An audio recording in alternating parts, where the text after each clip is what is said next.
That's all trip இது ஒரு auto மற்றும் கேப் புக்கிங் ஆப். டிரைவருக்கும் பேசஞ்சருக்கும் நடுவில் இந்த ஆப் இருந்துட்டு ரேட்டை தீர்மானிக்காம டிரைவரே ரேட்டை தீர்மானிக்கலாம். பேசஞ்சரும் அவங்க அர்ஜென்சியை பொறுத்து முடிவு எடுத்துக்கலாம். கீழே டிஸ்கிரிப்ஷன்ல இருக்க லிங்கை கிளிக் பண்ணி தட்ஸ் ஆல் ட்ரிப்பை டவுன்லோட் பண்ணி. பள்ளி கல்வித்துறை அமைச்சர் அன்பில் மகேஷ் அறிவுறுத்தலின் பேரில் இடைநிலை ஆசிரியர்கள் தங்களது போராட்டத்தை தற்காலிகமாக ஒத்திவைத்துள்ளனர்.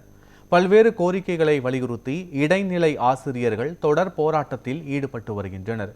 இந்த நிலையில் மாணவர்களின் நலனை கருத்தில் கொண்டு போராட்ட களத்தில் இருக்கும் ஆசிரியர்கள் பள்ளிக்கு திரும்பி கற்பித்தல் பணிகளில் ஈடுபட வேண்டும் என அமைச்சர் அன்பில் மகேஷ் கேட்டுக்கொண்டார்.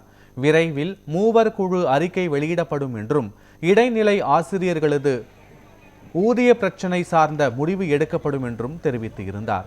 இதைத் தொடர்ந்து போராட்டத்தை தற்காலிகமாக ஒத்திவைப்பதாக இடைநிலை ஆசிரியர்கள் அறிவித்துள்ளனர்.